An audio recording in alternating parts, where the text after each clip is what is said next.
Hello రైతు సోదరులారా, అందరికీ నమస్కారం. Welcome to our channel. ఈరోజు వీడియోలో నిమ్మ తోటలో మనం ప్రధానంగా మనకు నిమ్మకాయలు ధర అనేది మార్చి నుంచి జూన్ వరకు మనకు అత్యధికంగా ఉంటుంది. సో మనం ఈ వేసవి కాలంలో నిమ్మ తోటలో మనం ఎటువంటి రసాయనిక మందులను, అదేవిధంగా ఎటువంటి సస్యరక్షణ పద్ధతులను అవలంబించాలో ఈ వీడియోలో డిస్కస్ చేద్దాం. ప్రధానంగా ఈ నిమ్మ తోటలో సంవత్సరం పొడవునా కాపు కాస్తా ఉంటుంది, పూత అదేవిధంగా వస్తూ ఉంటుంది అనమాట. కానీ రైతుకు ప్రధానంగా ఆదాయం వచ్చేది మాత్రం మార్చి నుంచి జూన్ వరకు. కానీ ఈ పీరియడ్ మటుకు మనం మంచిగా ఈ నిమ్మ తోటలో మనం కరెక్ట్గా యాజమాన్య పద్ధతిలో అవలంబించాలి. అందుకే రైతులు ఆ సమయంలో పూత నియంత్రణ, అదేవిధంగా ఈ పూత నియంత్రణకు సమగ్ర యాజమాన్య పద్ధతులు చేపడితే సకాలంలో కాయలు కోతకు వచ్చి మార్కెట్లో ఈ నిమ్మకాయలకు మంచి ధర పలికే అవకాశం ఉంటుంది. ప్రధానంగా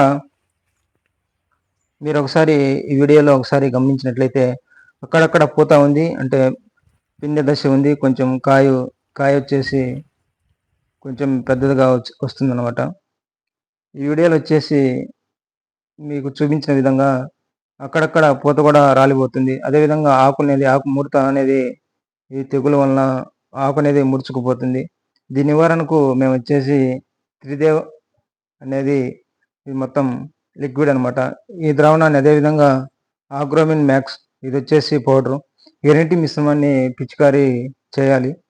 సో ప్రధానంగా ఈ జనవరి ఫిబ్రవరి నెలలో వచ్చిన పూత కాయ రావడానికి 3 నెలల సమయం పడుతుంది. అంటే ఏప్రిల్ నుండి జూన్ వరకు దిగుబడి వస్తుంది. అదేవిధంగా రెండవ దఫాగా జూన్ జూలైలో పూతకు వచ్చిన పంట అక్టోబర్లో వస్తుందన్నమాట.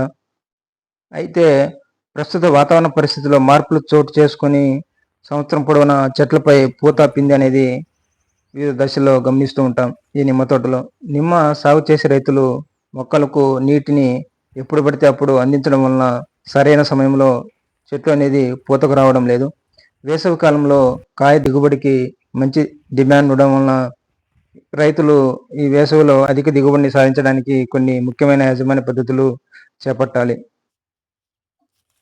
ఇక నా వీడియో మీకు నచ్చినట్లయితే ప్లీజ్ లైక్ చేయండి, సబ్స్క్రైబ్ చేసుకోండి. థ్యాంక్ యూ, ధన్యవాదాలు.